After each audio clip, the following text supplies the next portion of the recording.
chocolate bark. So with the chocolate bark, we're going to be using a 61% gourmet dark chocolate. And the one I use is from El Rey because I really like their chocolates. They're really high quality couverture chocolate. This chocolate is not like grocery store chocolate that you buy in chocolate chip form. Chocolate chips are made to not melt. So with the couverture chocolate, they're sold usually in disc form or in blocks, and they're they're meant to melt. They're meant to be melted and used to make other things chocolate. And that one just kind of disappeared wherever it went. So that's what we're going to use today. And what it is, the reason we use this is the quality is superior. You will notice a big difference. Now, where do you buy something like, El Rey 61% Mijao, M-I-J-A-O chocolate? Well, I get this at our local Central Market, which is a gourmet grocery store. But they also have a website, and I'll put it in the show notes, where you can buy it online and they ship it to you. And it wasn't super expensive shipping. I bought 3 pounds because I like to use their chocolate for everything. Anything that calls for dark chocolate, that's the chocolate that I use. So I think it's worth it, but decide for yourself. So what we have to do is we're going to temper the chocolate. You don't have to temper chocolate, and a lot of people will say, oh, it's too much trouble, don't temper chocolate. If you don't temper the chocolate, it will not hold up at room temperature. When you take it out and sit it somewhere, it will start melting and it'll get soft and it'll leave melted chocolate on your hands. Well, that's no good if you want to give someone a gift of this beautiful chocolate bark and you want them to be able to take it with them somewhere, and then by the time they get it home, it's kind of all getting soft.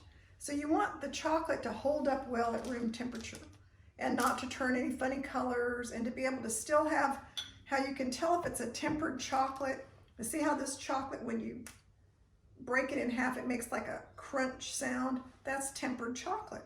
But as soon as we melt it, it will go out of temper, meaning it will melt and the crystal structure of the chocolate will change, and it won't ever be able to do this again. It won't be able to have that snapping sound.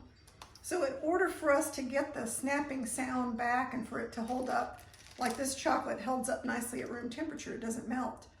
In order for us to get our chocolate bark to do that, we have to temper the chocolate we're going to use.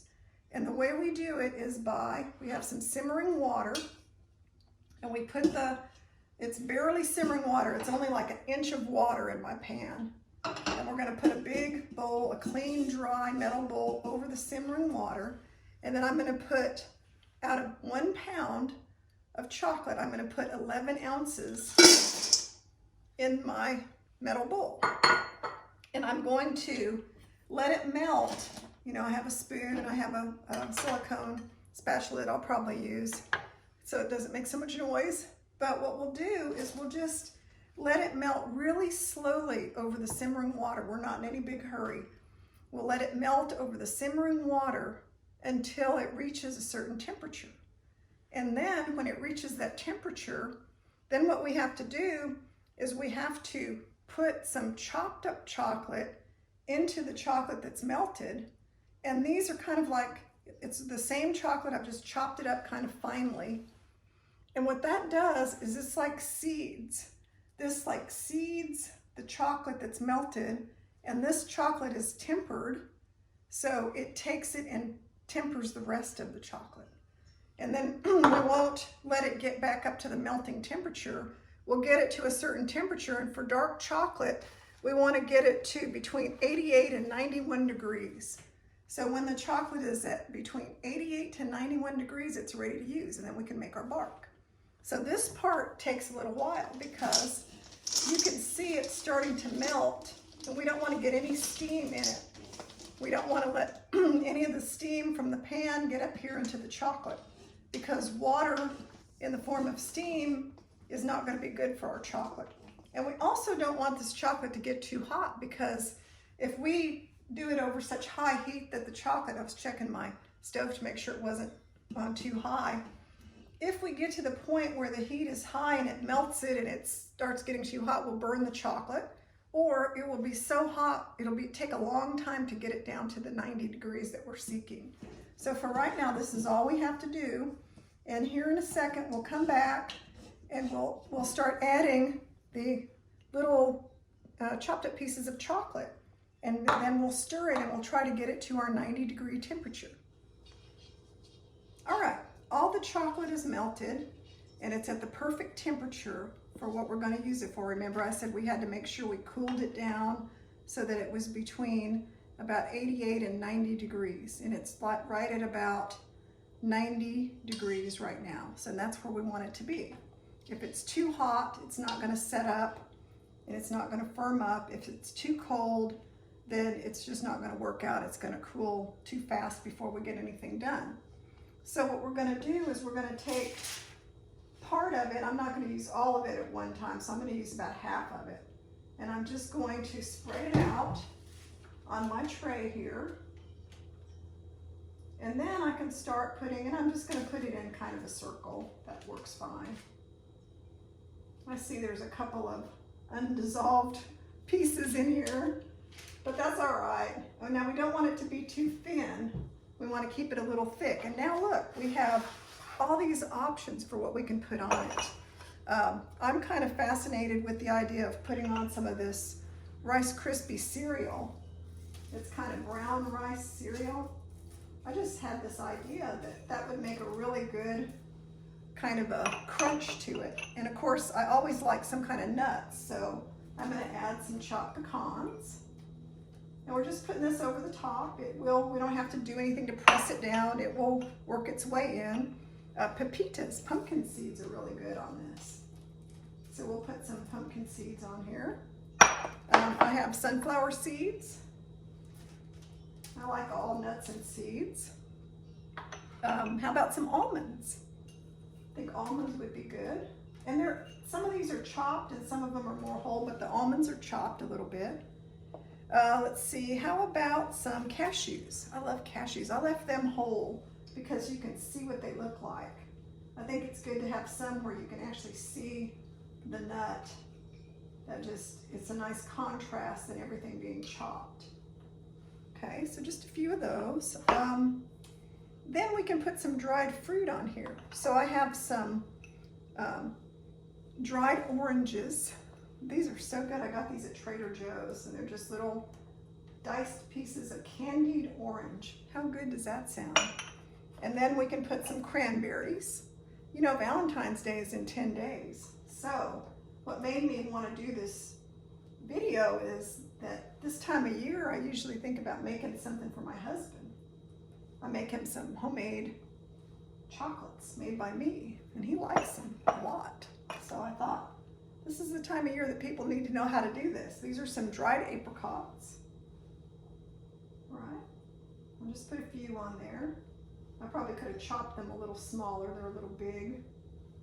So I would chop everything a little bit smaller, you know, kind of like the oranges. But that's okay, it didn't hurt anything. And then I have some candied ginger. Candied ginger is great with chocolate. So you see where I'm going with this. This is like fully loaded chocolate bark. This is like nothing that you could find in the store. You can't find your own custom loaded healthy chocolate bark with stuff that you like. You can go to the store and pick anything. We could put hemp seeds on here. I have hemp seeds right over here where I make my smoothies. In fact, I'll get some. We could take some hemp seeds, which are high protein, and sprinkle a few on here and make it even healthier. I have some Maldon Sea Salt. How delicious is that? It's flakes of sea salt. And also, I have some Spanish smoked salt. Oh, it smells really good. I'm not going to put it on here because I put the sea salt, but how wonderful would that be? Some smoked sea salt. We could put nuts that have been cooked with maple syrup. We could do all kinds of things to make this customizable. So here's how it looks. We have this beautiful chocolate bark, and we've put all of the stuff on it that I picked that I wanted to put on the chocolate bark. And now the next step is I'm going to put this in the refrigerator for 30 minutes and let it set up, and then I'll come back and show you what it looks like. But I also wanted to cover other ways to temper chocolate. The way I showed you, where it's in a bowl over the simmering water, and see, in just the time it's been sitting here, it's starting to set up. I can see it's already kind of, you know, getting hard. It doesn't take that long. You know, we've got that method over simmering water, but another method that a lot of people find very effective is using the microwave. So in the microwave method, we take our 11 ounces of chocolate, put it in a bowl, a microwave-proof bowl, and we melt the chocolate to a certain point. We get it hot. We melt it at 75%. So at 75% power, or we melt 75% of the chocolate at 50% power on the microwave. And then we stir it around, put it back in for another minute, melt it again at 50% power, not full power. And then as it starts to melt, we put in the 25% we didn't melt, and then do it a little bit more. And it's the same thing. We're tempering the chocolate using a microwave method. And I'll put that in the show notes since I didn't demonstrate to you, but there's more than one way to temper chocolate. But for right now, I'm gonna go set this in the refrigerator and then let it have time to really set up so that we could like break it apart, and you can hear what it sounds like to break the chocolate apart when it's been tempered. It's gonna be great. All right, here we are with the bark. It's been chilled for about 30 minutes in the refrigerator. And then now all we have to do, and you can see that it's one solid piece, and then we can just take it and we can break it into pieces. Set it on our serving tray, and we can just break it off in irregular pieces. We don't want to make it too small. You know, some of the pieces have a really nice design. So we just take all of it, and this, you can package it up in some kind of gift bag, however you want to do it. Put it in a pretty box, and there you have it. You have your gourmet chocolate bark that you made yourself and can't find anywhere else. And if some of the pieces fall off, that's all right, but it's a beautiful, beautiful gift you could give to somebody. And remember, the reason we do it this way is because when you bite into the chocolate, you hear that satisfying crunch, and it will stay like this at room temperature. It won't start melting on your hands when you pick it up, and that's the whole point of tempering your chocolate.